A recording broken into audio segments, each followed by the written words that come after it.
Welcome to Nuclear Popcorn. The rules of the game are simple. The host will show the players the last 5 minutes of a movie they haven't seen.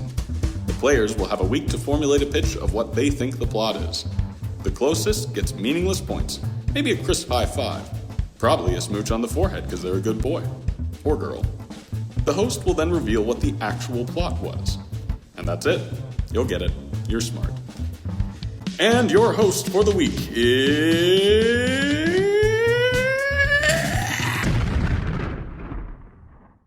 Hello. This is Ben. Hey, Ben. Hi, Ben. Hey guys. Howdy. It's been like a week. Oh my God. It has. It's been a so whole long. week Since our last episode. Yeah, we haven't. None of us have seen each other in that week at all. Not at all. It's not like we were together all throughout that week. But yeah, for those of you tuning in, my name is Ben, and I'm here with. What's the? Why'd you point to me? Hi, I'm Luke. Oh, and I'm August. And I'm Hannah. We try to keep the order like in that circle. Yeah, that consistent so we know. But now we're sitting in different. We places. never sit in the circle though. Interesting, but we are Nuclear Popcorn. Nuclear popcorn. Yeah. So let's take a moment and catch up with everybody. What has everybody been up to this week, and what have we been watching? I know two people that released short films this week. Yeah. And it's not August July, so by process of elimination. It's Ben and It is Hannah. the voiceover of our intro, Aaron Brewer. Oh yeah. So technically, we have three people who released short films on this podcast. Yep. We'll get Aaron on here eventually. We love that guy. He'll probably be our first guest when we finally start doing guests. Yeah. It'll be great. Because he's great. But yeah, Hannah and I released our short films that we've been working on for a very long time, putting We lots did. of We blood, did. sweat, and tears into them. Is there any way people can watch these in the near future? And keep in mind, this is going to come out in 5 weeks. This is going to come out in 2025. So as far as I know, we can't post it publicly because if we're going to send it to Right. festivals, then they have to have it be like an exclusive thing. So it's not public as of right now, I don't think, for either one of us. Right.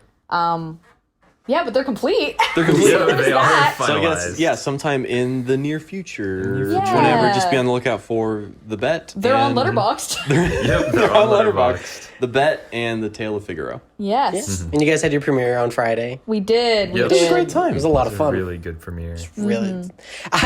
Ben, yours is completely in Russian, and I was sitting just behind the monitor where the monitor yeah. blocked all of the subtitles. Oh my gosh. So if I hadn't worked on it, I'm glad that you worked on it. So you I knew understood what was going on. Yeah. Mine was about a gnome. A very tall gnome. very Yes. tall. Yeah. Yes, gnomes being short, that's a bad stereotype. Yeah, we don't condone such. We don't condone types of short fantasy gnomes. lore. No. Yeah. No, but it was Gnomes come in all shapes Yeah. and sizes. It was great. And yeah, we had a little get together just to celebrate. And it's around Christmas time when we're recording this, so just the spirit Yeah. of the holidays and stuff is upon us. when they're listening to this on Valentine's Day, they're like, Christmas, what's Christmas. going on? A little behind there. No, yeah, let's give the date and time we're recording this podcast. We don't want to date it, but like it is like December 12th. Actually, don't know what day it is. Yeah, it's just it's December 13th. Oh, one day goodness. closer to Christmas. What else have we been watching? We watched Kangaroo Jack. Or Well, rewatched Kangaroo don't Jack. watch Kangaroo I did Jack. not Kangaroo watch Jack is Kangaroo That's Jack. very good for you, Hannah. I watched Stalker for the first time. Yeah, right before. Oh my Right before the gosh. premiere, which was Gorgeous Stalker movie. and Tarkovsky's movies are a big influence. I watched Guillermo del Toro's Pinocchio. How Oh my gosh, was how that? was It was brilliant. It was looks so good. So Gotta watch good. that. It looks It like was amazing. Well, because it was So co-written smooth. by Patrick McHale, right? Oh, sick. Oh, The I think creator of so. Over the Garden Wall. It is honestly one of the best animated movies I've ever seen in my life. dang. It is exquisite. It is incredible. I love sad- seeing I'm looking those forward to memes that. on Twitter that say like the best movie of the year, Pinocchio, the worst movie of the year, Pinocchio, Pinocchio. the Disney the Plus other, one. Yeah, the Yeah. other Pinocchio. Oh man. And then we all rewatched Clue the other night. The Tim did? Curry. Yeah. Like it on was- accident. Oh, I'm Yeah. jealous. It's so good. So good. Flames, flames. On the side of my face. 1 plus 2 plus 1 plus 1.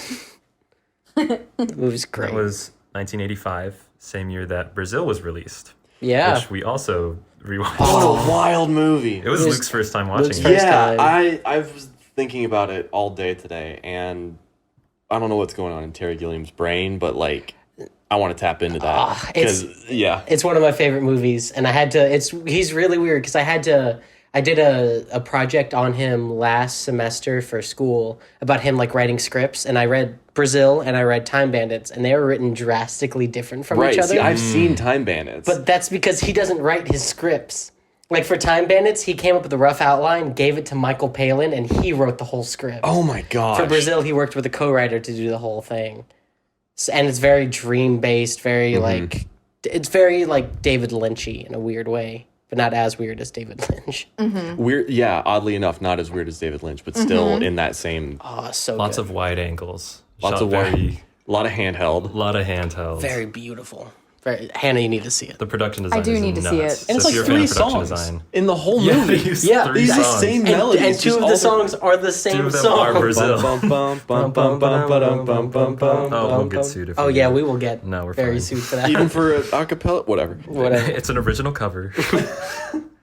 Yeah, so I guess man. that's what we've been a busy week. In other news, I graduate college in 3 days. Which is nuts. That is nuts. Oh my gosh. Congratulations. Insane. Congratulations, Hannah. I have a film degree. Tell me, my parents are so proud.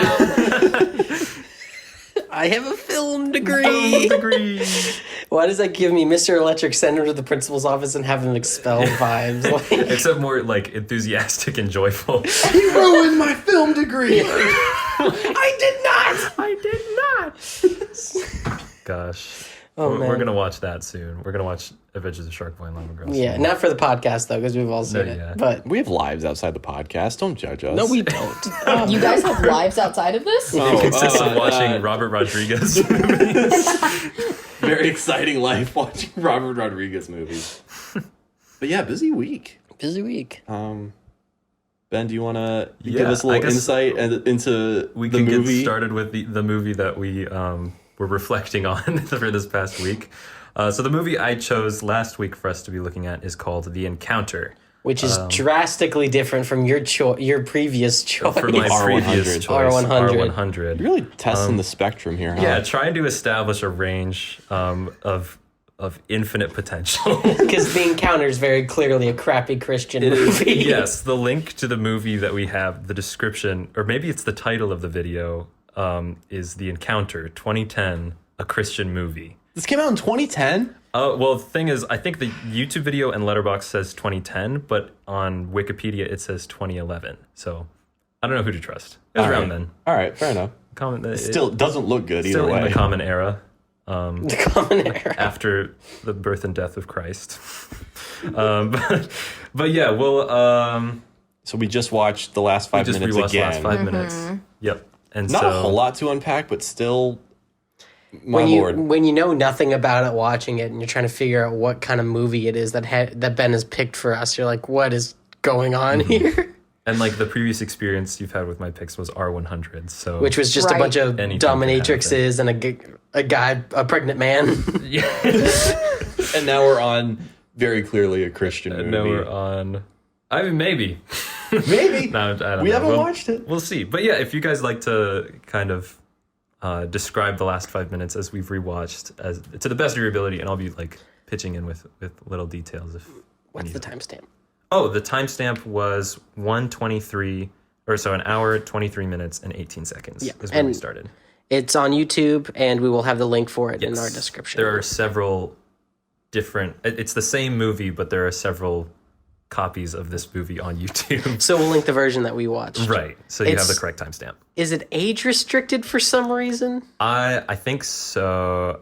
So Okay. just sign into YouTube. And Yeah, it's not. It's not that hard. You'll figure it out. Hopefully no kids are listening to this. It's a Christian movie. Yeah, but even if you are, this is whatever. Whatever. You know what? It's their fault. We have a warning. Gaslight the kids. Gaslight the kids. That's our next trick. Gaslight the Gaslight kids. Gaslight the kids. Disclaimer, we don't actually want to gaslight children. Yeah, it Says you. Maybe you don't. Maybe we'll Gosh. get Aaron to do another warning right there. Every episode ends with him going, "Don't gaslight Don't children." gaslight children. But yeah, so where we started, We open on a cop. a cop talking to a couple and 2 other people. I assume they're a mother and a daughter, but I don't know. And I think the other two are detectives. They look like detectives because We he's don't- He's Trench wearing coat. like a trench yeah coat. he's wearing a Yeah. trench coat and a yeah. tie, and she's wearing like a I want to say Burberry coat. They look like detectives. That's not the Like, direction I took it in my pitch. But Me whatever. neither, but I wrote down detectives in my pitch too, Okay. in my notes, but I didn't take it So that a fair way. assumption. Yeah, it's a fair assumption. That's Yeah. what I wrote down. Okay, so there's something about a diner, and the diner no longer Exists. So the- being there, and then there's the officer says, "Oh, well, I've worked here for 10 years, and that diner's never existed." And then they're like, "Well, we were told by Officer DeVille," Oh, and then they gosh. spell it out, and it's like DEVIL, and then she pauses. And she realizes, we spoke to the devil She or just something. stops. But so it's L.E. it's Oh, the no. it's the couple, and then what I assume is the mother and daughter standing in front of a car talking to the cop, and we learn about a diner that was there and disappeared apparently. Right. Officer DeVille, which is just the devil. Real great writing, guys. Yeah, writing. really, seriously. Great. And And the then- mom's like, "I'm not going crazy, right?" And they're like, "No, we all saw it." Yeah. And then the officer kind of just Leaves. goes on his merry way, and there's nothing else really Yeah, he does going just like on. a turn around and walk away. And then the female detective is like, "I'm sorry, I was To the just, daughter. Right, She to the young she says, girl. please forgive Yeah. me. Please, yes, like, Please forgive- I didn't me. know." I was just confused." Yeah, that's what it Yeah. was. And then she's like, the daughter's like, "Oh, well, we all get that way sometimes." And then the female detective tells the male trench guy, coat guy, man, dude, With a let's go mustache. back. Yeah, we should go back. We need Let's to go back. They go back to an empty plot. They just It looks drive like up to an empty plot of land. It looks like a quarry, but like Yeah. yeah, It looks like they're it, like- it looks yeah. like a quarry, but like not in the pit of the quarry. Like, They're like, it Like was on a right cliff top. here, you know. yeah, it was right here, and Where could it have gone? she's It's like, here's "Oh, where we need to go the back further. We need to." parking, whatever, and there's where the foundation was. Right, so Right. it's like, it's definitely the diner's definitely disappeared. And it seems like the male detective of the couple like fully believed in the, I guess it was a waiter that was at the diner or something. Who is God? Who is God? So the female detective was like, "How did you know in your heart? How did you know?" In your heart, how did you know it was him? And then it cuts to There's this. a bunch of flashbacks. Yeah, A and the lot scene of there's flashbacks. a bunch of flashbacks of some guy in the diner saying like Bible verses. Yeah, and like giving reciting scripture, saying like repent and really what it means to really truly repent, and and he was the male detective was like, I didn't fully believe it till he saved my marriage, and it cuts to a flashback, and God goes, I can help you save your marriage. All you have to do is ask me. And the guy puts his head down and he goes, please save my marriage. so Yep. stupid. Yep, that's what happened. He goes, how can you save my marriage? And he goes, all you need to do is ask. And Yeah. so the detective goes, save my marriage. And then the female detective is like, "I didn't know for sure until, like, in my heart, I didn't know until he said he loved me." And then it has to go back to the flashback where he, like, really horribly, like, in the most corny way possible, says, "I love you." There's That was also a like spot on interpretation. there's a 3-second pause in between that, so it's just, I love you. Yep. And it was Yeah. so bad. And It it's I took can him a only, second to compose himself before letting out this powerful line. I can only assume that all of these flashbacks we have seen in the movie. So why are we flashing back to them? Perhaps. But like it's just There are a lot of flashbacks. right. So like what I deduced from that is that like the detectives are married. So like See, he's, I like- didn't know that for sure. Yeah, I didn't know it for sure Yeah. either, but like that's what I'm assuming. yeah, that's what but I don't know. interpreted. And then it kind of ends. Yeah. Well, it- sort of. Like, okay, because there's a whole thing about the male detective dude in trench coat says, like, he's right there, talk to him, and there's no one there. yeah. And then Yeah. there's a flashback of God being like, "Won't you join us forever?" And then there's a really awkward slow motion hug. And then there's like a whole scene, At the a end. whole scene at with a like pop restaurant music playing, pans down to a where restaurant. God is a server at some Yeah. fancy restaurant, and some dude in sunglasses is like With looks Guy like a jerk. Fieri hair and Yeah. a Guy Fieri shirt and shitty And sunglasses shades. on, sitting in a restaurant. And you Yeah. can only assume that this guy's the devil. Right.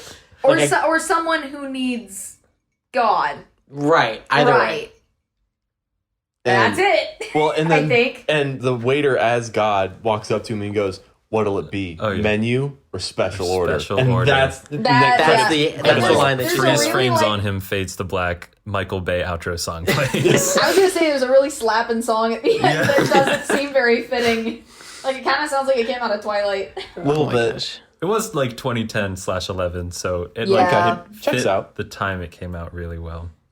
But yeah, that's a very apt description and rundown of the last 5 minutes of the movie. But yeah, you can check out the link in the description and watch it for yourself if you're so inclined.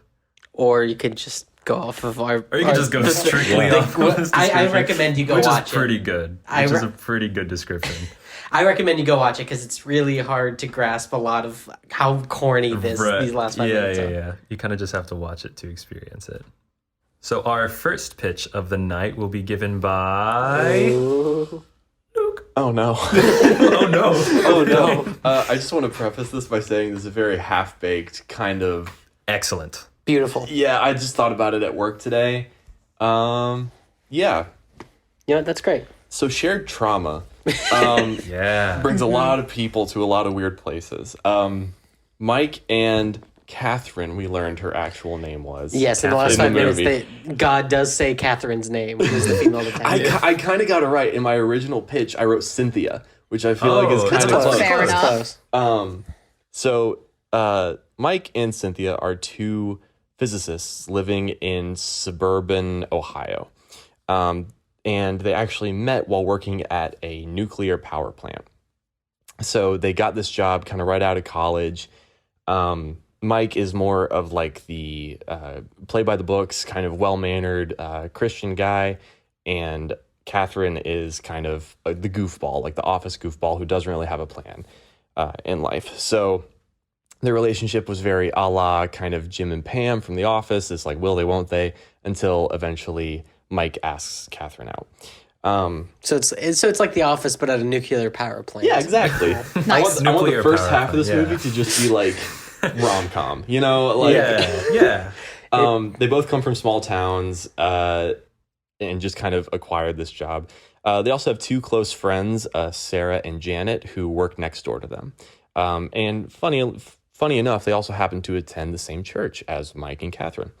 So they've learned to grow together and learn what it means to be in a relationship together, because this is like the first real relationship they've been in out of college, and they took it kind of fast and they got married like immediately.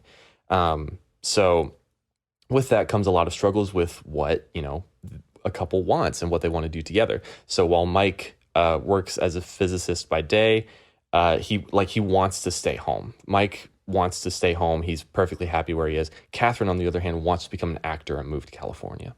So thus creates a lot of tension just in their marriage. So they're kind of on the rocks.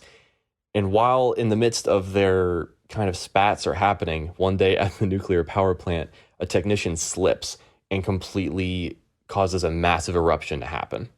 Whoa. So kind of Chernobyl level, desolate wasteland, Yikes. creating the hellscape that is Ohio today. It all comes back to It's the origin story of Ohio. The villain origin story of Ohio. Ohio, the real villain. And so Mike and Catherine are rushed to the hospital along with Sarah and Janet. They're rushed to the hospital, but due to how close they were to the blast, they are induced to a lot of head trauma and thus endure psychosis and a lot of hallucinations. But because they were married, they were allowed to be in the same therapy together and thus induce a shared traumatic experience and a lot of shared hallucinations. So, Okay, so the first half of this movie is rom-com, nuclear explosion. Now it's really like depressing. oh yeah, absolutely. So the second half of this movie, we are in one of their hallucinations. Yeah. Okay. So Wild. Okay. they kind of live out their life in this hallucination. They just want to get back to when they were happy. They realize that they're in a tough spot in their marriage right now. And so they go back to when they were happy. And the way they do that is they go back to their first date, which was at a diner. They went to this diner right by where they worked. And there was a waiter that kept talking to them for some reason. They felt like he was maybe a homeless guy. They just kept spitting off gibberish. But he said he had a vision that they should be together and kept reciting scripture. And they just felt a connection with this guy. So they go back there and just attempt to start talking to this guy. But the diner's nowhere to be seen. And they're utterly confused. Little do they know they're actually hallucinating the whole time.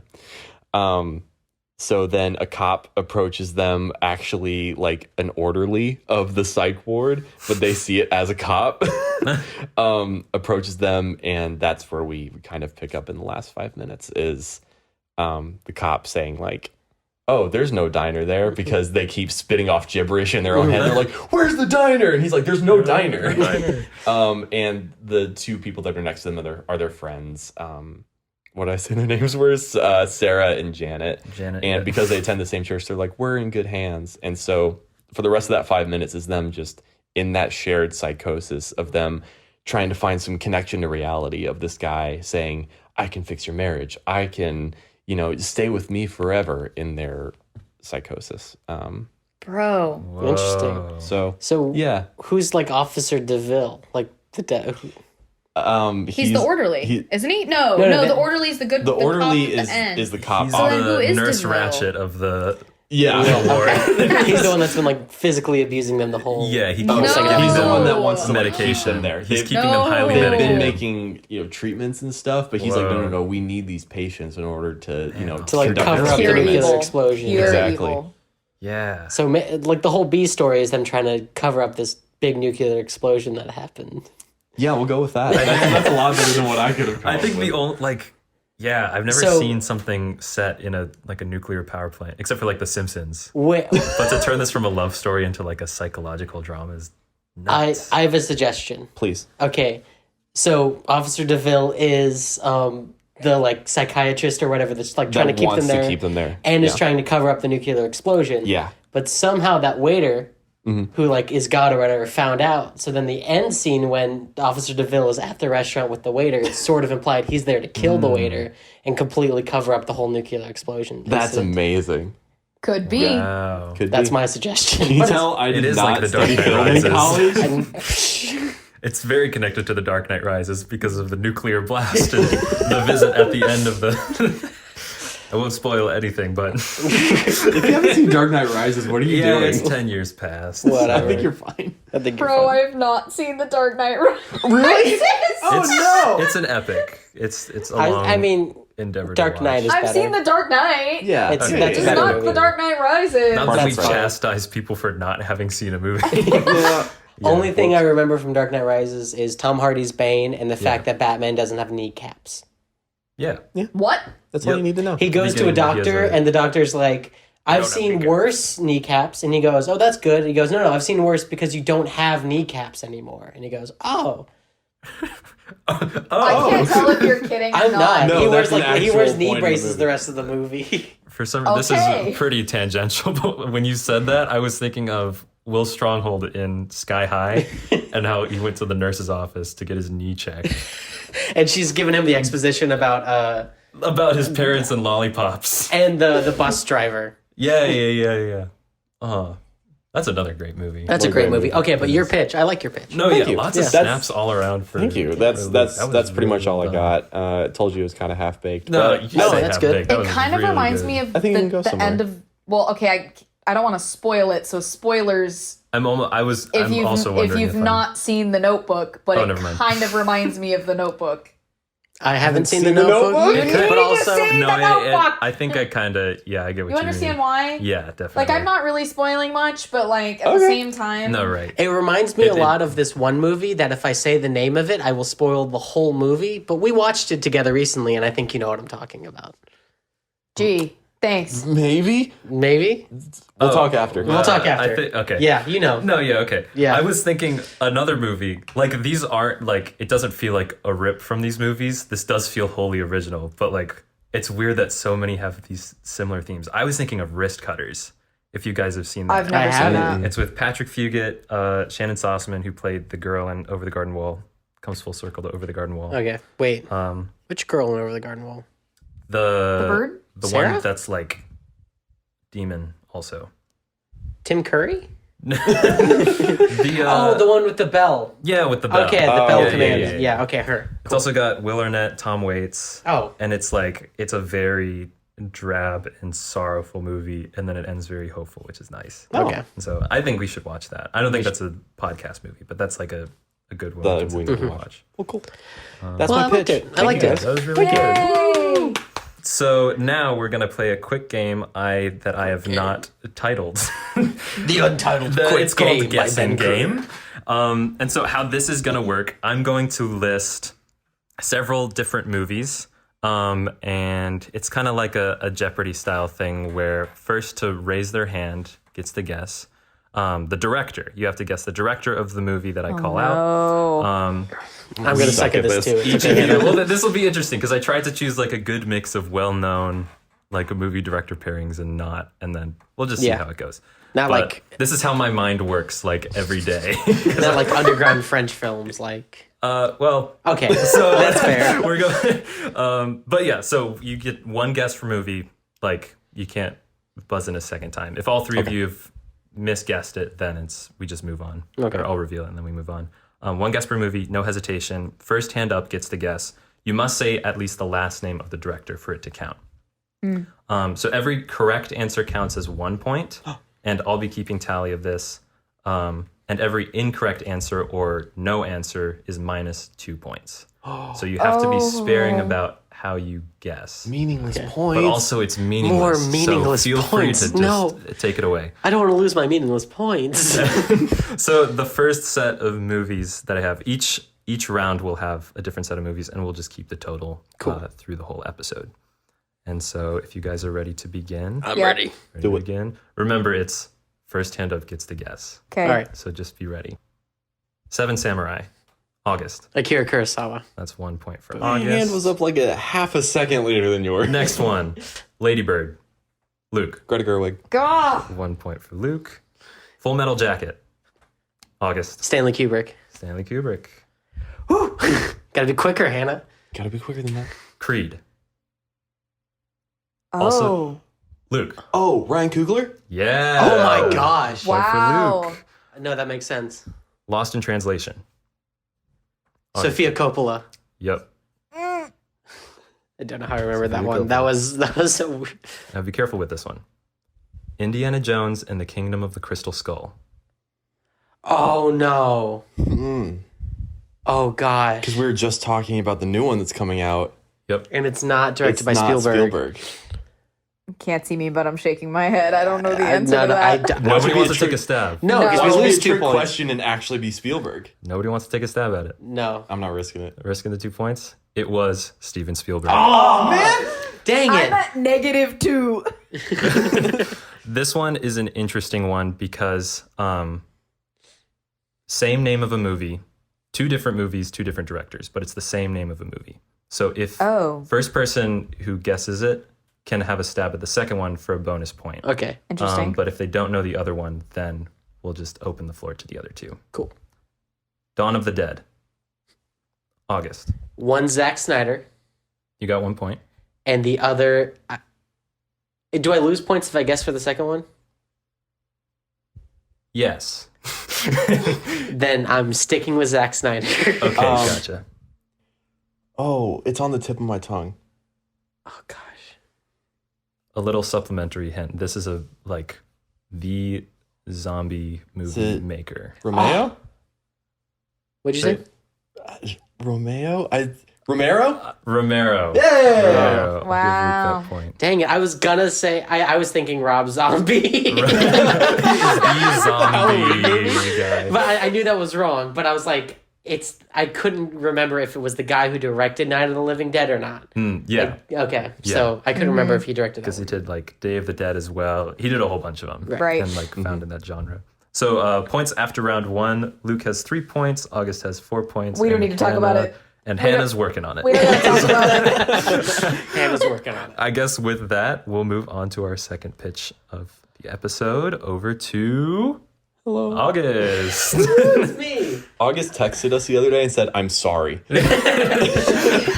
Because I work on these at work, and I was writing it, and I was halfway through it, and because like the diner is a big part of the movie, and in my little notebook, it took me 6 full pages to get to the diner. Oh my god. Let's go. So And it's- here we go. Like with the length in my book, it is twice as long as like the R100 pitch I had. Oh, And also, I'm so sorry for the content of it. Oh, It's no. nothing like it is nothing like Well, bad, but like okay. it's just It's a I'm Christian gonna be movie. saying there's a couple sentences when I wrote them, I wrote them, looked at them, and went, "Oh my gosh, what's wrong with me?" But it's okay. It's okay. All right, I'm gonna start from the Cool. beginning. All right. Here we go. So for me, the two detectives are Carl and Catherine. Gotcha. Okay, so Carl and Catherine get married. Carl wants to live in the city, but Catherine wants to live out in the country, so they compromise for the suburbs. Both of them separately feel bad for this compromise, taking the other way from what they want. So neither ever complain, but they separately both hate the suburbs. This creates a wedge between them. They both don't complain about the suburbs, which leads them to not complaining about work or family, which leads them to stop talking altogether. Why should I burden them with my issues when I ruined the life they wanted? Neither of them knowing that if they just talked, they could relate on the issue, grow close, and fix it together. But they don't talk. They're afraid. This distance from the person that's supposed to be their partner leaves both of them feeling lonely and isolated. Catherine starts working longer and longer at the office, afraid of the awkward small talk with her husband and the constant guilt that house makes her feel. This creates paranoia and doubt in Carl and gives Catherine the space from Carl she needs to start blindly blaming him for everything. To cope with his own isolation, Carl starts going to random conventions around the area, but one convention really resonates with him. FurCon. August, no. Oh Here we my go. god. We're really opening the audience of this podcast, aren't we? He spends a lot of money on a fox costume and begins regularly attending these events. Everyone is so accepting and loving, and no one guilts him into hanging out with their sister. He's happy and finally has friends. That's wholesome. Catherine doesn't understand this. She thinks it's a sex thing, but that's a common misconception. At one of the meetings, Carl meets a young girl named Alex. He's not interested in her at all. She's underage, and he loves his wife, but Alex is nice and a good friend. And she has a sick Labracorn costume. That's a Labradoodle with a unicorn horn. That's for those who dope. don't know. Whoa. Nice. So Wait, Alex, no. Alex lives in a 2-bedroom apartment with her mom, Sally. Alex's dad left them when Alex was 5, leaving Sally with a mountain of debt and Alex with a feeling of being unlovable, a feeling she usually dealt with by isolating herself from others and never talking. I would say Alex was bullied at school, but in reality, no one at school even knew she existed. I could say she wasn't invited to the parties because no one liked her, but it was really because they forgot about her completely. She used to be incredibly lonely, until she stumbled onto a subreddit for furries. They all seemed so loving, so accepting, and their fursuits were sick as hell. I'm so sorry. She made a really crappy fursuit and went to her convention. She tried to stay quiet and hide, but so many people approached her and made her feel comfortable and welcome. Plus, the mask, for some reason, gave Alex permission to feel loved, something she had never truly felt before. Alex soon got a job with the help of her new friends and saved up for a real expensive Labracorn fursuit. Sally, Alex's mom, doesn't understand. She thinks it's a sex thing, but that's a common misconception. Are you speaking from experience here? No. Also, wait. let's wait. I asked you if you had done hesitancy there. research. Wait, what? I asked you prior to this recording if you had done research for your pitch, Not at and you all. said nope. I just wrote. I never do research for these things. Excellent. So this misunderstanding leads to constant fights between the mother and daughter. Due to Alex's feeling of being unlovable mixed with Sally's disapproval of Alex's lifestyle that makes her feel loved, Alex thinks her mother hates her. Sally, feeling like everyone wants to leave her, thinks her daughter's doing this just to rebel. In reality, they both just want what's best for Alex, but they just don't listen to each other. One day, as Sally is walking from her job at the factory to her job at the mill, a cop stops her. He asks if she's okay. She says she's fine. The officer then looks at her deep in her eyes and asks if there's anything he can do to help. She's confused, but as he asks again, his eyes shimmer from brown to gold. She wants her daughter to stay with her. She's worried that Alex being a furry will drive them apart since Sally can't condone some weird sex thing, which is a common misconception. I can fix her, he says as his eyes turn blue. Sally finds herself standing in a void with the cop. She notices his badge says Officer DeVille. He continues, we can make a deal. We can make a deal. I'll make sure your daughter stops being a furry forever. You just have to bring her to this certain location. But if anyone finds out about our deal, including your daughter, they must be dealt with. A few hours later, as Catherine is walking to the train to go home, she is stopped by the same cop who asks her the same question, is there anything I can do to help? His eyes still continuously changing color. Catherine's afraid. She's afraid of her resentment for her husband ruining their marriage. She's afraid him being a furry is going to lead to him cheating on her. She wants him to not be a furry. She also wants to know that he cares about her. I can fix him, DeVille says, the world falling away into the void. We can make a deal. I'll make sure your husband stops being a furry forever, and I'll show you he cares about you. You just have to bring him to this location, but if anyone finds out about our deal, including Carl, they must be dealt with. The next day, Catherine takes Carl to the address. It's a 50s-style diner in a quarry. They go inside and it's We're full on page 7. We're on page 7. They go inside and it's full of people. They are shown to their booth. As they walk, Carl notices Alex and Sally are there. He says hi, meets Sally, then he's dragged away by his wife. Who was that? Alex and Catherine ask simultaneously. A friend from the conventions, Carl and Alex respond. Are you, Sally and Catherine ask. What? No, I've told you, being a furry is not a sex thing. That's a common misconception. Carl and Alex say in unison. Plus, Carl adds, she's underage, and I'd never cheat on you. I love you, Catherine.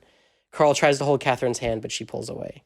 The waiter comes up, takes their orders, and then everyone sits in the diner for a while, no one leaving and no one entering for 2 whole hours. Everyone's kind of awkward about it. Catherine and Carl spend the 2 hours talking about arbitrary aspects of their life. Alex and Sally spend 2 hours arguing about arbitrary beliefs that they have. Finally, the door chimes. Silence falls over the patrons. Through the door, 2 furries come in, one in a bear suit and the other in a wolf suit with a tailor hat and a babyless baby harness. The bear saunters up to... It's an empty baby harness. Yeah, no, I got you. Continue. The bear saunters to the hostess and plunges a knife deep into her throat. Whoa. The bear and the wolf begin rounding up people, killing only a couple of them to establish control. Carl and Catherine run to the kitchen, Alex, Sally, and another couple close behind them. They all make sure they're okay. Then they all hear something in the walk-in fridge. Carl and Catherine go to investigate. When they leave, the wife of the other couple that's there, Barbara, unprompted and totally calm, asks Alex and Sally, so who made the deal? The what? Alex asks. Oh, so it was you, the husband Dave, says to Sally. The deal, Barbara continues, like I made a deal with DeVille to get this guy to stop spending all our money on alcohol, cocaine, and bobsledding. Nice. Good callback. The big 3. And then what deal, Alex angrily asks Sally. And then we cut back to Carl and Catherine, who go into the walk-in to find their waiter gnawing on a frozen yam. The 3 talk for a while. The waiter recites a few Bible verses, and then he just straight up claims to be God. So then cuts back to Sally and Alex. Sally tells Alex of the deal she made to get Alex to stop being a furry. Alex is pissed off. Dave says, it's okay, all of this is fake, watch. Dave steps into the dining room and says to the evil furries, I know about the deal, and I promise to never spend all of our money on alcohol, cocaine, and bobsledding again. So me and my wife are just going to leave so you guys can get back to your weird sex thing. The wolf then says, actually, being a furry isn't a sex thing. The bear continues, that's a common misconception. But you did just tell everyone about the deal, so we have to kill all of them. Carl and Catherine hear the screams, but they don't actually hear him mention the deal. Catherine goes to investigate while the waiter asks Carl how he can help him. Carl says he wants to save his marriage, and the waiter says, all you have to do is ask me. And so Carl says, will you save my marriage? The waiter then kisses Carl's forehead, and Carl leaves to make sure everyone was okay. Sally, Catherine, Carl, and Alex then escape out the back window into the forest. Sally and Catherine see Officer DeVille and break off to talk to him while Carl and Alex wait and talk. Carl says he can't be a furry if members of the community are going to be doing those kinds of things, like rounding up people and murdering them. But not even Carl really believes that. Alex says they'll all miss him, and if he ever wants to be actually understood, they'll be there. Catherine and Sally go up to DeVille, who is fighting off a raccoon with a rake. After the raccoon runs away, DeVille plops onto a log, depressed that he just lost his rake. Catherine and Sally sit next to him. He makes sure Alex and Carl don't know anything about the deal. Catherine and Sally assure him that they don't. DeVille says they will both get what they want. He then drop boxes Catherine a video of Carl saying he wants to fix his marriage. Drop boxes. Okay. He then says he has one more loose end to tie up, and then he trips into the forest. Catherine and Sally rejoin Carl and Alex, who are calling the cops. The cops arrive, and then we have the last 5 minutes of the movie that we just watched. Wow. Holy mackerel, man. So that ending with DeVille at the restaurant talking to the waiter, it's implied he's there to kill the waiter because that's his last loose end to tie up. It all makes sense. Questions? Yeah, like comments? how did you know it was him? Like that was the guy. Yeah. It feels like something early Paul Thomas Anderson would definitely do. Yeah, it does. Like it does. to the likes of Magnolia and Boogie Nights. Really? Because it's lots of twisty turny, lots of characters. That one sentence where you listed like 13 characters named, like referring to a bunch of different people. It was like in the first third of the pitch. Oh, okay. I'm trying to remember. But like, yeah. You know how some of these pitches are like, oh, I really want to see that. I'm gonna be honest. I don't need to see this one. I think I just saw it in my head. Yeah. Thank you. Very But vivid. very, very well done. How much free time do you have at work? Way too much. So when I'm writing these pitches, I try to like figure out what like the hook of the thing is gonna be. So like with R100, I realized, I want him to give birth to himself. Yeah. And then in like Right. And you just work backwards. The Thief and the Yeah. Cobbler, I wanted it to be like, Tack is an evil part, is a manipulator. This one took me so long to figure out what the hook was gonna be. And then I threw in a random joke of Carl being a furry because his marriage was failing. And I was like, That's the whole thing. crap, that's the whole pitch. And like after watching the last 5 minutes, I really wish I'd put in a thing where Catherine gets on to Alex for being a furry.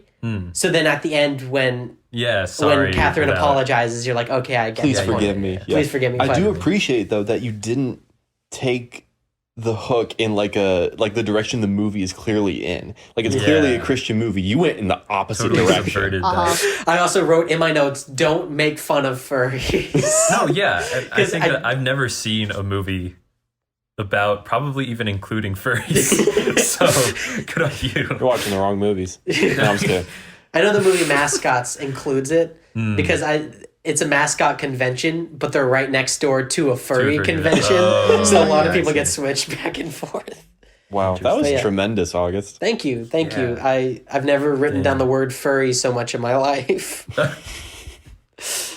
In-depth character study. Yeah. So this pitch started with a couple who compromise so much that they disconnect from each other.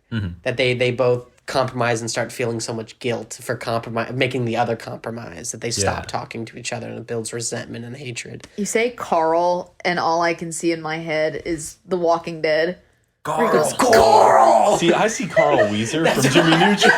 I see always both. think Jimmy. of llamas with hats. Jimmy's mom has Carl, that kills people. Carl! Better yet, Hats let's is just combine all phenomenal. three. Yeah. I don't know how to do that. I don't know how to do that. That's crazy. But yeah, you picture it. You figure it You out. picture it. That's your job, not ours.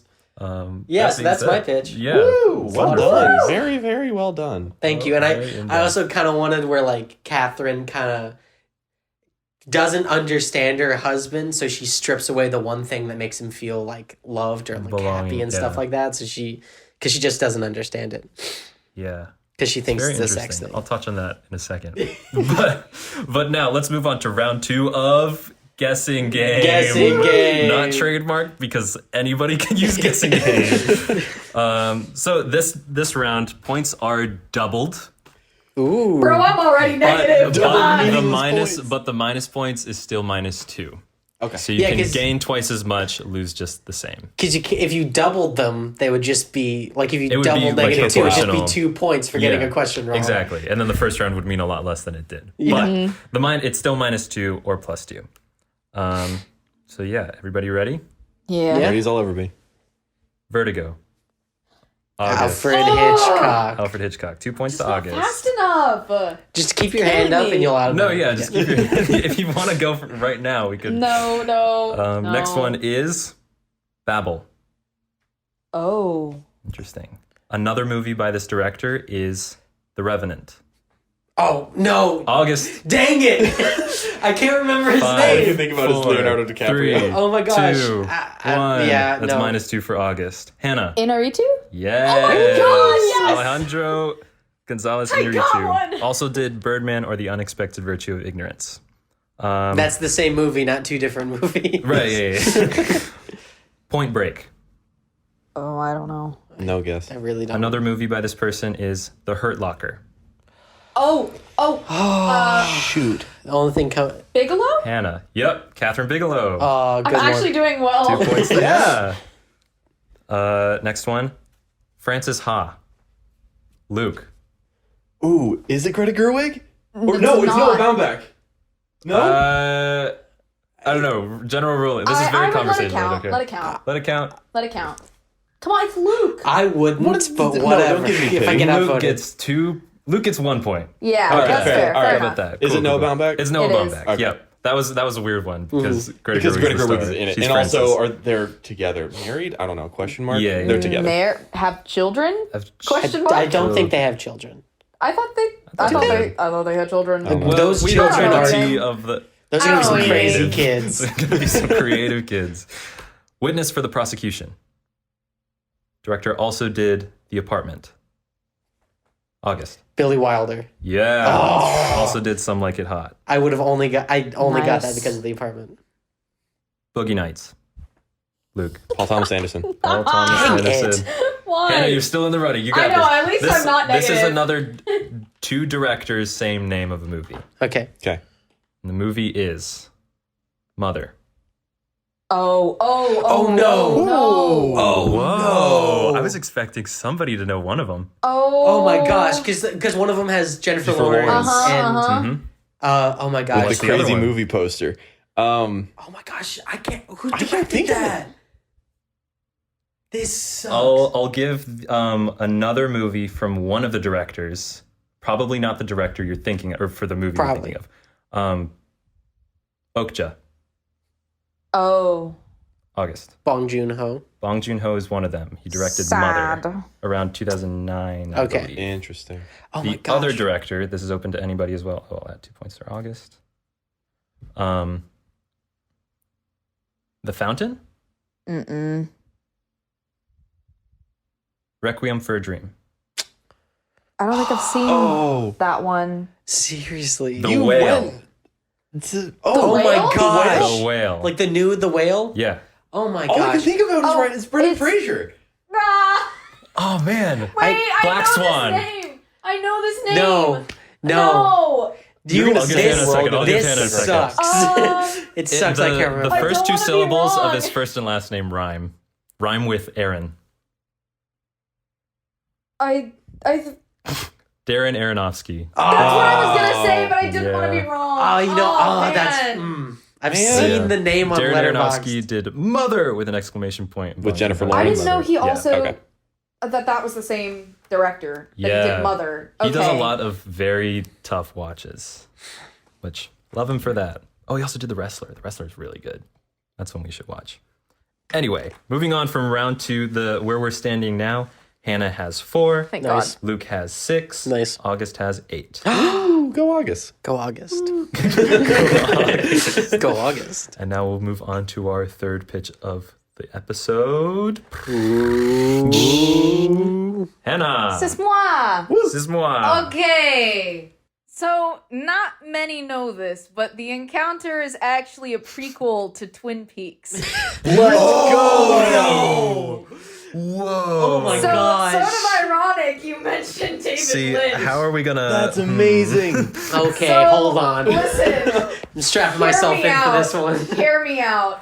There's just no way the number of cops and trench coats and driving around small towns is just a coincidence. Y'all thought they were talking about actual Jesus? No. They were talking about Bob. Killer Bob.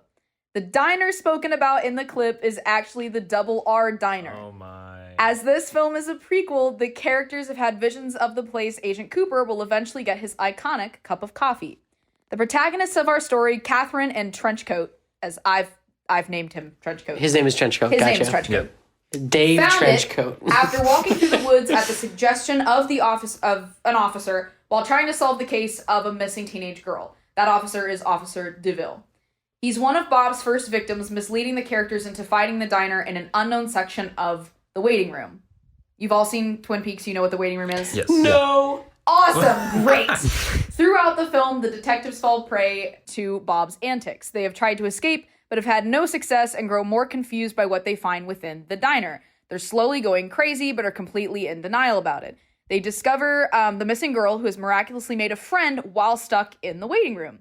The final encounter in the waiting room before returning to the real world is the one and only Laura Palmer, who chases them on all fours until they escape back into reality. Yeah, that tracks. But they are not saved from Bob's grasp.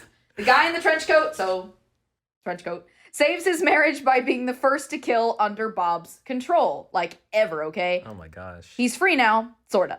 The two detectives successfully play dumb about Officer DeVille and the missing girl's return home. One of the missing girls, one of the two that we met, the one with the hat, is actually Donna's mother. The final moments of the movie are the detectives having escaped but now permanently mentally scarred, agreeing to worship Killer Bob for all eternity, setting the plot of Twin Peaks in motion. The last few moments of the film show an entitled jerk at a restaurant, that whole section. Killer Bob has once again possessed the quote-unquote server from the diner and is looking for his next target, the man who will help funnel money into the construction of the Great Northern Hotel. On that final note, David Lynch, I am in your walls. Oh. That's my pitch.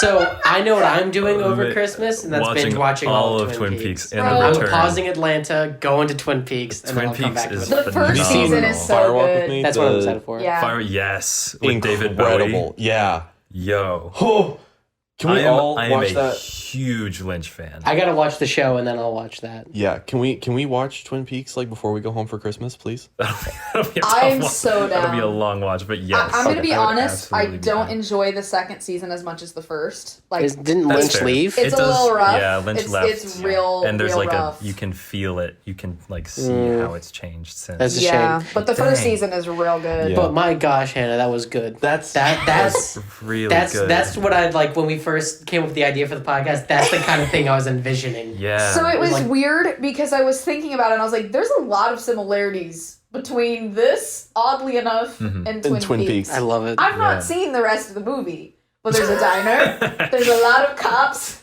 there's a lot of people in trench coats. And everyone talks Yeah. real They weird. talk Yeah. really weird. Side Yeah. note, August, you might not have seen all of Twin Peaks, but have you seen the episode of Psych where they parody Twin Peaks? Oh, Dual Yeah, Spires? yeah, Dual Spires. I saw Dual that Spires. before I knew what Twin Peaks was. Okay, amazing. Yeah. So Like that's my experience with like movie references and stuff.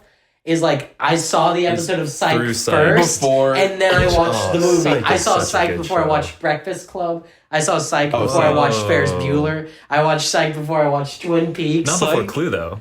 Before Clue. What? Before, Whoa. yeah, before any Alfred Hitchcock movie. Same. Before Actually, Silence same. of the Lambs. Oh. Like the Psych was like the first thing I ever watched. all Psych the is way a through. heavy Wow. influence on all of us. Dude, Psych set me up for the not kind of know. person I am nowadays. And have you not seen Psych? You guys have Psych and I have Pushing Daisies. Pushing No, Daisies. Pushing Daisies From what is I've seen of Pushing Daisies is incredible. really Pushing good. Daisies is so good. I was so mad at how that ended. I know, because the sad part of Pushing Daisies is it is so freaking good because everything Sonnenfeld does is just so like thorough and detailed and it looks incredible. But then you hit the last like 5 episodes of Pushing Daisies because it all got canceled. Yeah. And there were these plot lines that they were trying to set up and then they just had to wrap it up really fast. That Yeah. sucks. So it just the last 5 episodes are so hard, but like the It's- first season is so good. It's such like a so like good. if you've seen the Mike Myers Cat in the Hat, it's very much that aesthetic for some reason. Yeah, like the 2000s. Oh, it's so- everything's. Yeah. Yeah, but didn't that Saturated guy and also do extreme. Dead to Me? About the I Grim haven't Reapers? seen Dead he to did Me. a series of unfortunate events. The Oh, show. snap. The With show. Neil Patrick Harris. Did he? I think like, he did oh, Dead to Jim Me Carrey. too. Oh, About the the. other one. I Have you didn't seen Dead to think Me? he And did Max Dead to Me, but Greenfield. Dead to Me is Still, a great yeah. show. Schmidt But the from New Girl wait, is in that. is that what it's called with the Grim Reapers and stuff like that? No, Dead to Me's got Christina Applegate and Linda Hold on. Cardellini. Hold and it's on. about Quick shout out to I'm Christina Googling a it. Applegate. wife whose Yeah. husband dies in a hit and run, and she becomes best friends with someone unknowingly that was the person who murdered her husband. Okay, so That's what Dead to Me is about, and it's awesome. I'm thinking of a different show. Give me 2 seconds. You thinking of Lie to Me? No, it's about the Grim Reaper. Oh, Billy and Mandy. Reaper. Yeah, Grim is a Billy and Mandy. You know what? I that's created by Craig McCracken, and I know that. All that to say, Hannah, incredible pitch. Oh my gosh! Really the guy- well done. Oh yeah, but the guy who created Pushing Daisies also created Hannibal. Whoa. Oh, that checks out. But sorry, Dead Like Me. Dead Like Me. Oh, Dead I've Like never Me. seen that. It's about a girl who dies, and like every Grim Reaper has a quota, and if you're their final soul, you become a Grim Reaper, and now you have to like reap souls. Every It's really production interesting. Had a really one bad Ain't movie. that how it happens? ever Ain't that how it goes? in Fancy film carriage. school. There's always one of those every semester, Oh, a Yeah. Grim Reaper story. every single time. Which I mean, it's been done, and the little subtleties help change the student film to student film. So but yeah. how That was a great pitch. how do I assign accuracy when you all went off the book? They did. We went totally into totally separate fields. Before we assign those points for accuracy and for I guess just my favorite, Yeah. let's play our third and final round of guessing game not trademarked. Ooh, I guessing Okay. game love not this. trademark. This is a great game. It's fun. I do. Well, this is like what we played years ago. Just Yeah. like with I mean, different we movies. still play it every once in a while. Yeah. But yeah, this round points are tripled. 3 points per correct answer. Still -2. So Okay. please be more inclined to just like Whatever. Yeah. guess and check. Meaningless points, remember? So here we go. This one. Here, wait, let me. Gosh, I want to just raise my hand and just straight up guess right Oh, now. yeah, for real. Like, try it. The first one is. Wait, hold on, Ben, real quick. Yeah. If I raise my hand right now, blind, and I guess, could it be any of the directors you have lined up? Or does it have to be Probably this? not. Oh, wait. Like, if I just blind No, guess, no, can I no. blind guess one of the No, no, directors? no, no, Okay, no, no, then no. never mind, I won't do it. There's a possibility, but I don't think. Okay, but I'm ready for Okay, it. so this first movie, 12 Years a Slave. Steve August. McQueen. Yeah. Wow. Dang. ew. Wait, I lost my online tally counter. Lost 1, 2, my 3. mind. Where's my? Okay. The Tragedy of Macbeth. Joel Cohen. Joel Cohen. Oh, I was just gonna say Cohen because I couldn't remember which Cohen. one did. Which I it. mean, that's his last name. But it's not both of them. No, it's not the Cohen. Right. Dog Day Afternoon. Oh, no. This is a tough one. Oh, no. But he's one of the greats. Because I know the movie. My brother won't stop talking about it all the time. Or there's a period where he wouldn't stop talking This about director also did Serpico, Yeah. 12 Angry Men, Oh, and Network. oh no, I know this. it. He's so good, but I can't remember his name. If you did 12 Angry Men, then I know this. I dead ass have Any not stabs? seen any of those. Any stabs. They're all really good. Oh, you need to see Highly 12 Angry Not a Men. single one. I need to get on that. 12 Angry Men is such a good script. It's so... Very I very know contained. of them. I've just Yeah. never. Yeah. See. I got no guess. Yeah, me neither. I don't have a guess. Sidney Lumet. Ah. Sincerely, one of Kiss and then Hold My Hand to Heaven. One of the Chef's greats. kiss of a man. The Martian. Oh. Ridley Scott? Ridley Scott. I was about to say Nicely Andy Weir, done. but he Oh wrote my the gosh, book. that's right. It Yeah. was Ridley Scott. Ridley Yeah, 'cause Scott. it was I like- tried to not do. Oh, that's whack. Because I Gladiator, remember Alien. Donald Glover was talking about how Yeah. he always did like one take, and like the scene of Donald Glover tripping and falling, he actually like, tripped to fall tripped and like fell. the cluttered room. Yeah. Yeah. I remember the stapler scene. That's what Yeah. I remember of. But that was like Ridley Scott's like first good movie in a while. I thought you were Right? just gonna say first Ever. good movie, and I was like, hang on. I love Blade Runner with all of my heart. Alien? I know you do. I've seen every Alien movie Alien. there is, Oh my except gosh. Alien versus Predator. I haven't seen that one. That one's Sorry. whack. The Babadook. Jennifer Kent. Jennifer Kent. Wow. One of like, I can't wait for her next movie. Whatever. it The is. Nightingale's one of the best I will movies be I've ever sitting seen. in that theater. I will never see The Yeah, Nightingale. I don't want to see the Nightingale. Until we choose it for the podcast. No, I know what it's about. Oh yeah, you're right. It's so good. Okay. Eternal Sunshine of the Spotless Mind.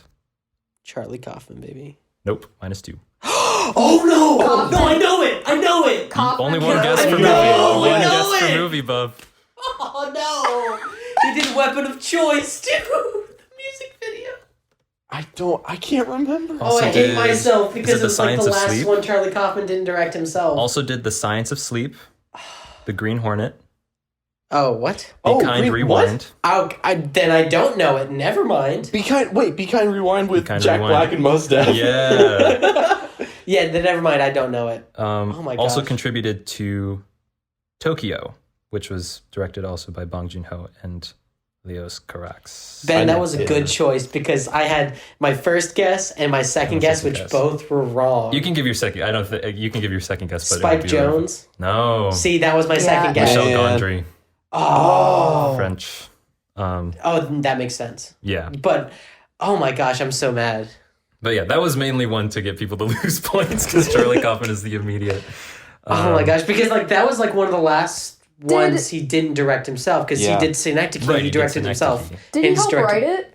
Charlie Kaufman wrote it by Kaufman Yeah, himself. that's what I thought. Yeah. Oh Okay. no, didn't he had direct a it. co-write, but He wrote with he- Michel Gondry. Oh, let me pull this I up. think she did some co-write stuff. But he wrote it. And That's then, what I thought. Yeah. Yeah, but I thought, yeah. It's a I didn't think he Kaufman directed movie. it.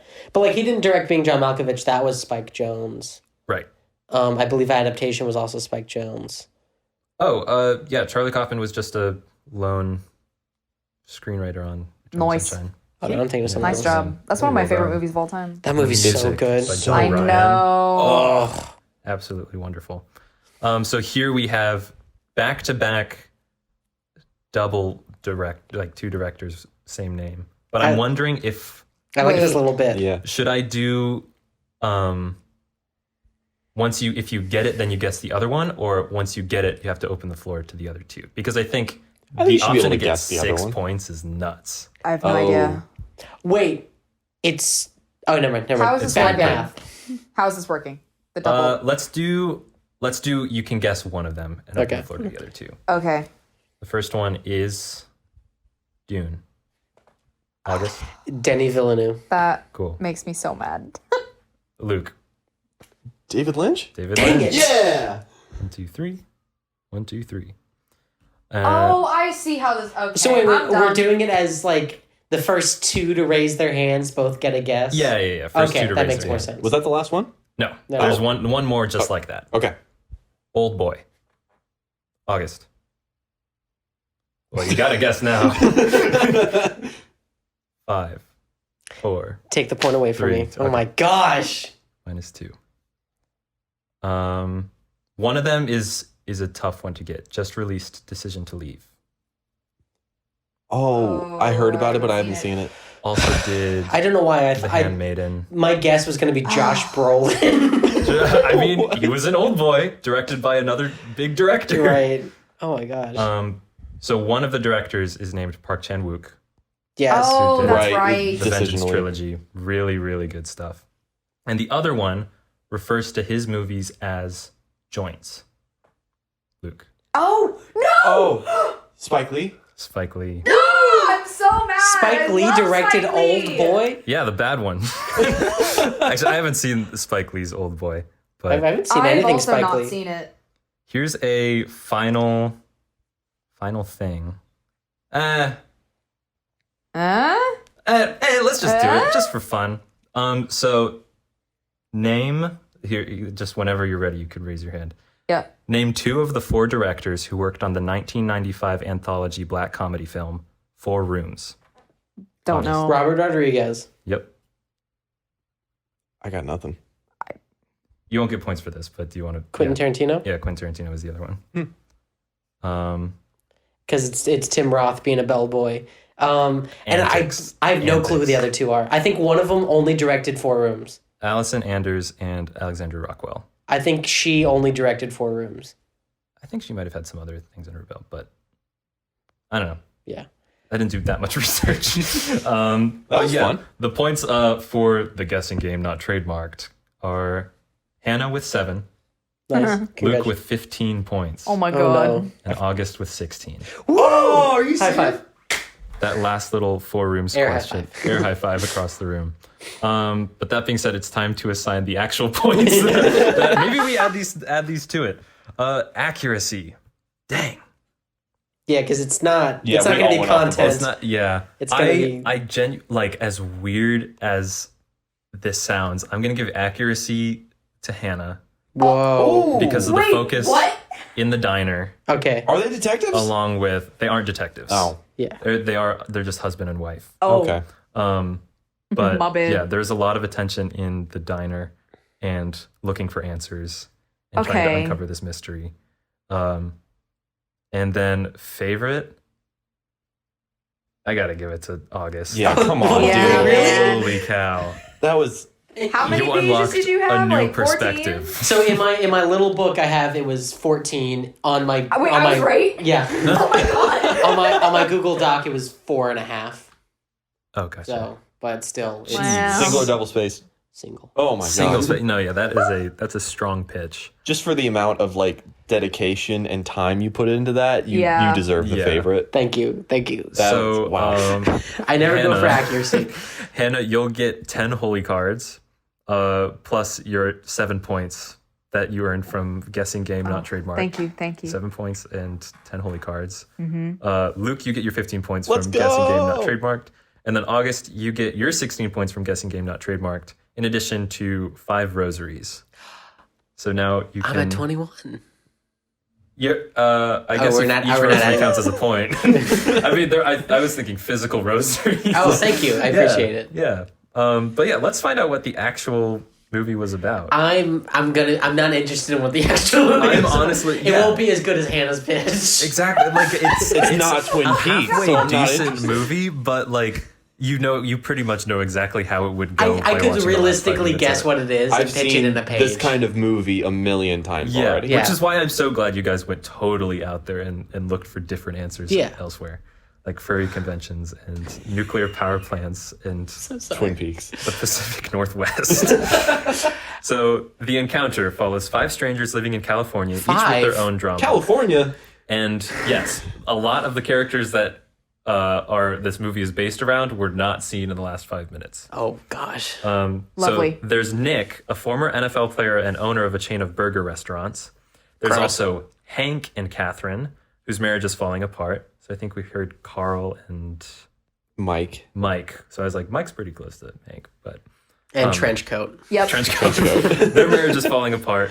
There's Melissa, a Christian on the way to visit her boyfriend, who is dun dun dun an atheist. Oh no. Yeah. God Yeah. forbid. Oh my And gosh. Kayla, a hitchhiker, escaping her horrible living conditions in Los Angeles. We'll get into that tea later. So Nick, the NFL player, is played by Steve Borden, who is a professional WWE wrestler, like in real life, also known as Sting, aka Blade Runner Flash or Blade Runner Sting. Oh my gosh. is played by Olympic American high jumper Jamie Nieto, and Melissa is played by Jackie Velasquez, who's a very famous contemporary Christian and Latin pop singer-songwriter who recorded 3 platinum records, sold like over 3 million albums. Oh my gosh. Okay. And so they're all technically girl. actors because of this movie and some other Christian movies they were in, but clearly they just wanted to do this for like spiritual reasons, not to boost their career or anything. Which is kind of cool. It's just an odd mix of characters, like a breakfast club of Sure. people going to this diner. But at the start of the film, all of them are introduced in ways that are far from subtle. Catherine turns to Hank, who's driving, and she says, "You just don't get it, do you? I don't want to be your wife anymore."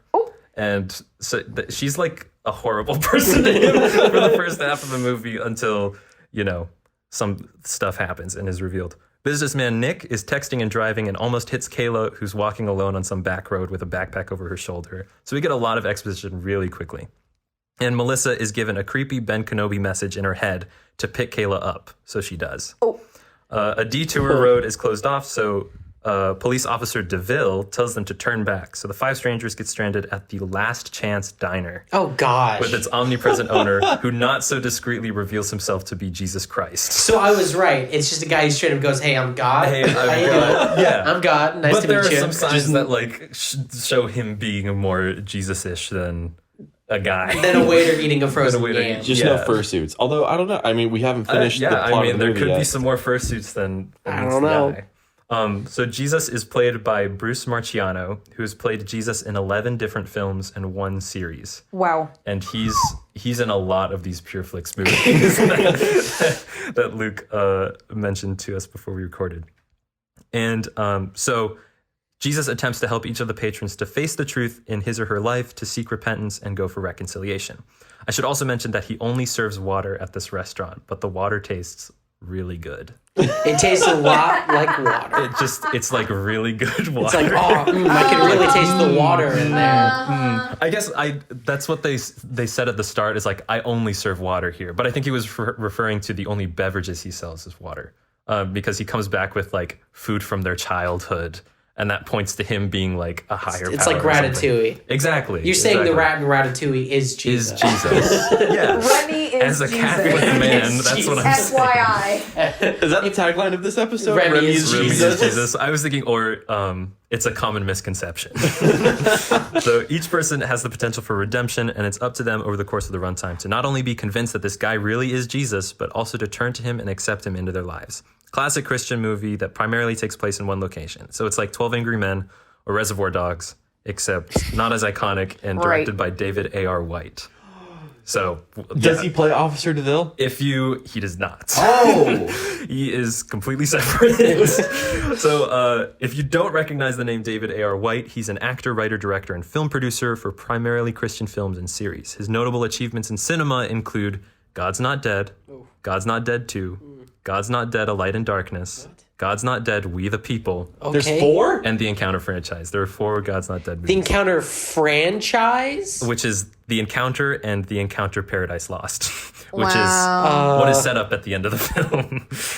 At the... So yeah, he's the customer in, restaurant. I think it's Thailand. He's the customer in Thailand we see at the end of the movie, which sets up the film sequel. Oh, so the guy at the end isn't Officer DeVille at all. No, he's David A.R. White I assume playing some other guy. That was the first time we ever see him in the movie. Yes. Wow. Yeah, All right. so it's not really like The Dark Knight Rises at all. It's just introducing the sequel. So we somehow gave this movie too much credit. Yeah. Yep. Yeah.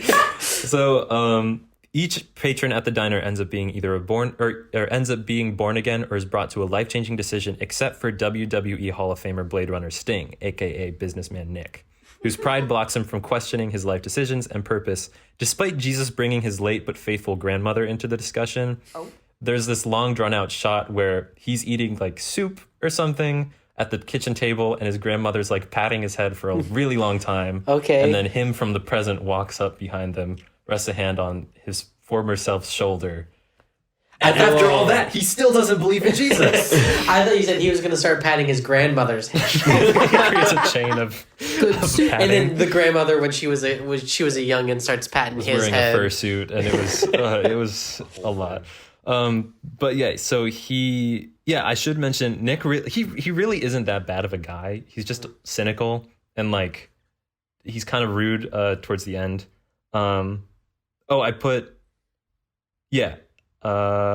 I said that he often plays the devil's advocate, which I hate that David A.R. White probably said that on set. Oh, 100.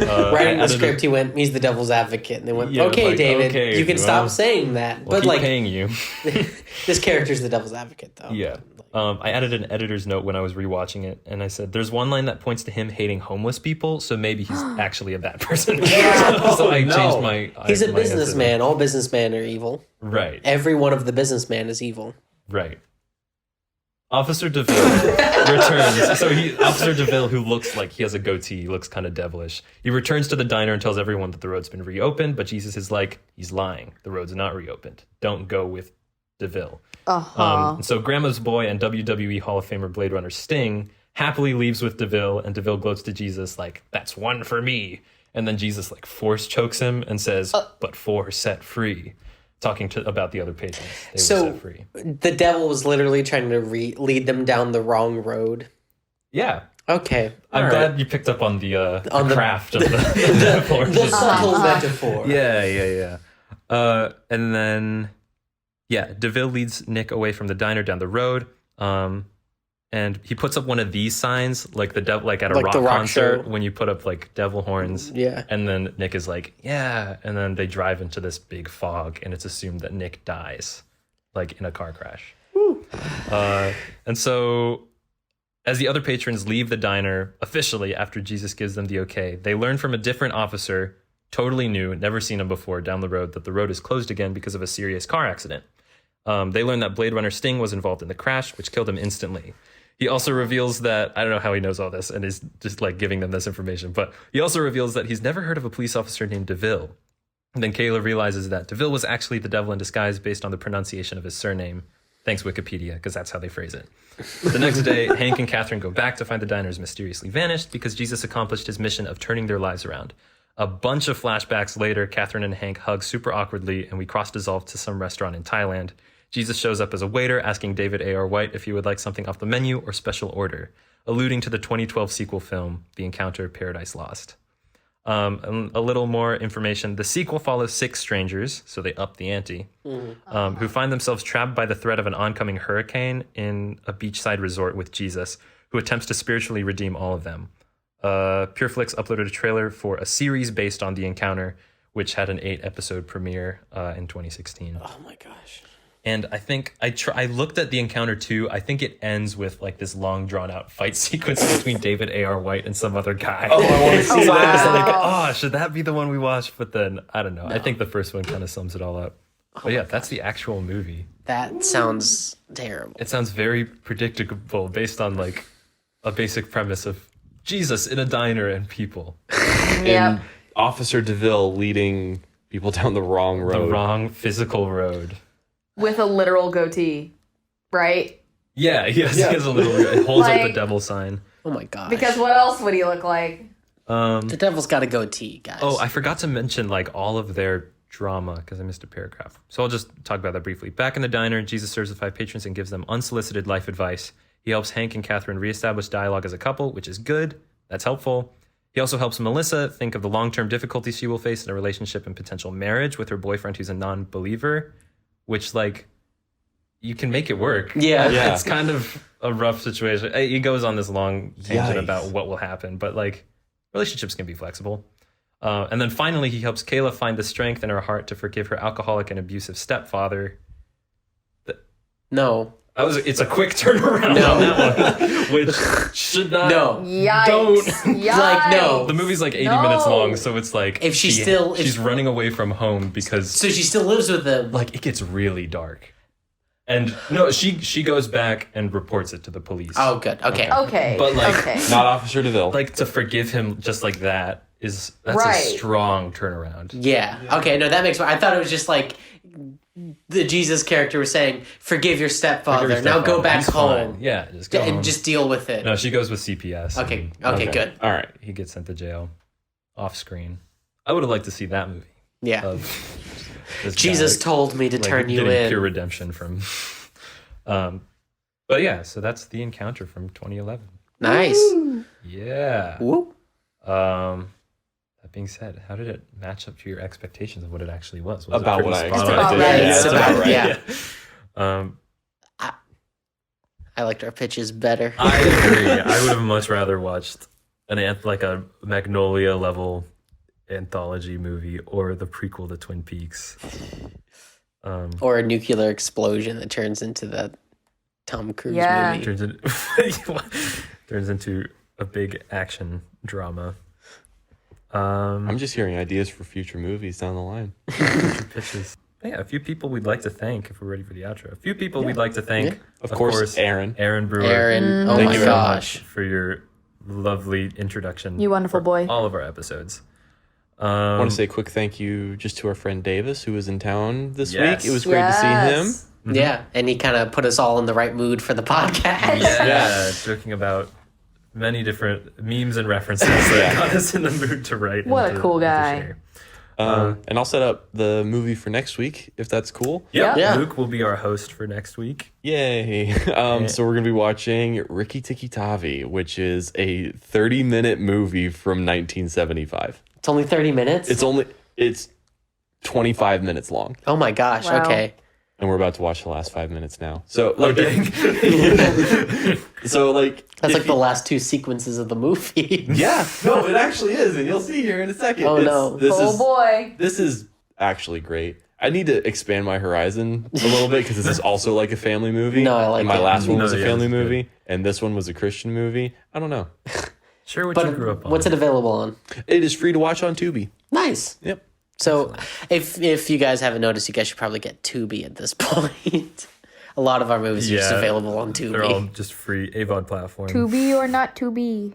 That is the question. It is indeed. Yep. Sweet. I'd like to take a moment to plug the Instagram. Follow us on Nuclear Popcorn, if you so see fit.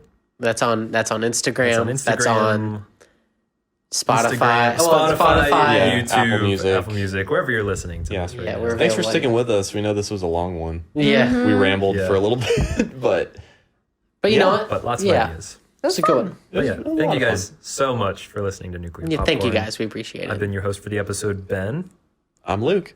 I'm August. And I'm Hannah. and we are Nuclear Popcorn. Thank you. Bye bye. We'll see you next Thank time. you. Ah!